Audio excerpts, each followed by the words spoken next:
తమిళనాడు కాబోయే ముఖ్యమంత్రి ఎవరు? ఎస్, దేశం అంతటా కూడా ఇప్పుడు తమిళనాడుకి ఎవరు ముఖ్యమంత్రి అవ్వబోతున్నారు అనే దానిపైన చాలామంది కూడా ఎదురు చూస్తూ ఉన్న పరిస్థితి. ఇప్పటికే టీవీకే పార్టీ అక్కడ 108 నియోజకవర్గాల్లో తన బలాన్ని చూపించింది. అలాగే డిఎంకే పార్టీ, అన్నా డిఎంకే పార్టీలు మాత్రం టీవీకే పార్టీని తట్టుకోలేకపోయాయి. వారికి ప్రభుత్వానికి కావాల్సిన అన్ని సీట్లు రాలేదు.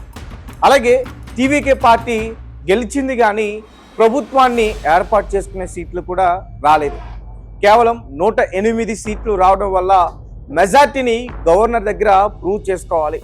దానికోసం టీవీకే పార్టీ ఏం చేయబోతుంది? కోalitions చేయడానికి ప్రయత్నిస్తూ ఉంది. ఆల్రెడీ కాంగ్రెస్ నుంచి 5 ఎవరైతే ఉన్నారో ఎమ్మెల్యేలని తీసుకుని గవర్నర్ దగ్గరికి వెళ్ళారు. కానీ 108 + 5 113.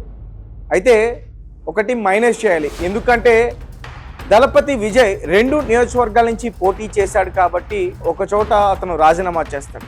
సో ఇకపోతే 112. సో ఈ 112తో విజయ్ గవర్నమెంట్ని ఫామ్ చేయడానికి గవర్నర్ దగ్గరికి వెళ్తే గవర్నర్ దాన్ని తిరస్కరించారు. ఎందుకంటే తమిళనాడు రాష్ట్రంలో 134 నియోజకవర్గాలు, మ్యాజిక్ ఫిగర్ వచ్చేసి 118. ఈ 118 సీట్లు ఏ పార్టీకి ఉంటాయో ఆ పార్టీ మాత్రమే గవర్నమెంట్ని ఈజీగా ఫామ్ చేయగలదు. సో దీంతో మైనార్టీ గవర్నమెంట్ ఏర్పాటు చేస్తాం, మాకు అవకాశం ఇవ్వన్నట్టు కూడా ఆల్రెడీ నిన్న గవర్నర్ దగ్గరికి విజయ్ వెళ్ళాడు. కానీ గవర్నర్ దాన్ని తిరస్కరించారు. తర్వాత కూడా మేము అసెంబ్లీలో ప్రూవ్ చేసుకుంటాం, అసెంబ్లీలో మేము మెజార్టీని ప్రూవ్ చేసుకుంటాం అంటూ కూడా ప్రయత్నించినా కానీ అక్కడ కూడా విజయ్కి గవర్నర్ దగ్గర చుక్కెదురైంది. అయితే దీని అంతటికీ కారణం బీజేపీ. గవర్నర్ వెనకాల బీజేపీ ఉండి ఒక డ్రామా ఆడుతుందంటూ కూడా అక్కడ చాలామంది వ్యాఖ్యలు చేస్తున్నట్టు పరిస్థితి. ఒకసారి దాని గురించి క్లియర్గా నేను చెప్పే ప్రయత్నం చేస్తాను. తమిళనాడు ఎన్నికల్లో అతిపెద్ద పార్టీగా అవతరించిన విజయ్ పార్టీ టీవీకే అధికార పీఠం అంత సులువుగా దక్కేలా కనిపించడం లేదు. ఇప్పటికే కాంగ్రెస్తో కలిపి 112 ఎమ్మెల్యేల మద్దతు ఉందంటూ లోక్ భవన్ ఆశ్రయించిన విజయ్కు 2 సార్లు చుక్కెదురైంది. 118 సీట్లతో వస్తే రండి, లేకపోతే ప్రభుత్వ ఏర్పాటు కష్టమేనంటూ గవర్నర్ తేల్చి చెప్పేశారు. ఈ నేపథ్యంలో తమిళనాడు గవర్నర్ వెనక ఉండి ఈ నాటకాన్ని నడిపిస్తుందని ఆరోపణలు ఎదుర్కొంటుంది బీజేపీ.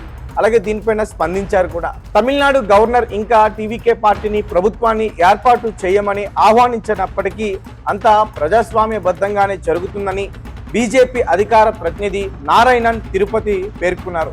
రాజ్ భవన్ లేదా గవర్నర్తో ఎలాంటి గందరగోళం ఉందని తాను అనుకోవడం లేదన్నారు. గవర్నర్ రాజ్యాంగం ప్రకారమే నడుచుకుంటారని తెలిపారు. ఆయన నియమ నిబంధనల ప్రకారమే వెళ్తారని తిరుపతి స్పష్టం చేశారు. అయితే ప్రజలు తమ ఓట్లను వేసిన ఈ తీరు ఈ ఫలితాన్ని ప్రతిబింబిస్తుందని, తత్ఫలితంగా ఏ ఒక్క పార్టీ కూడా సంపూర్ణ మెజార్టీ సాధించని విధంగా ఓటర్లు ఓటు వేశారని తిరుపతి తెలిపారు.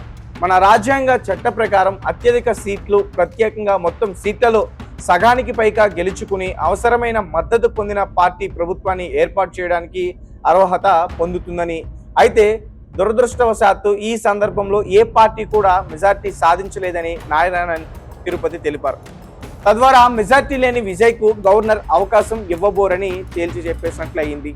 సో గైస్, చూశారు కదా, ఇప్పటికే టీవీకే పార్టీ టీమ్స్ అన్ని కూడా మేము ప్రమాణ స్వీకారం చేయడానికి కోసం అంతా కూడా సిద్ధం చేశాం. నెహ్రూ స్టేడియంలో ప్రమాణ స్వీకారం కోసం అన్ని ఏర్పాట్లు జరిగాయి అంటూ కూడా కొన్ని వారికి సంబంధించిన అకౌంట్స్లో పోస్టులు పెడతా ఉన్నారు. కానీ ఒక పక్క గవర్నర్ దగ్గర నుంచి గ్రీన్ సిగ్నల్ అయితే రాలేదు. ఒక పక్క గవర్నర్ కూడా గ్రీన్ సిగ్నల్ ఇచ్చారు మైనార్టీ ప్రభుత్వాన్ని ఏర్పాటు చేసుకోవడానికి. తద్వారా అసెంబ్లీలో మెజార్టీని నిరూపించుకోవాలి. ఒకవేళ నిరూపించుకోకపోతే అప్పుడు ప్రెసిడెంట్ రూల్ వచ్చే అవకాశం ఉంటుంది. దాని తర్వాత రీఎలక్షన్ వచ్చే అవకాశం కూడా ఉంటుందని చెప్తా ఉన్నారు. సో గైస్, మీరేం కామెంట్స్ చేస్తారు?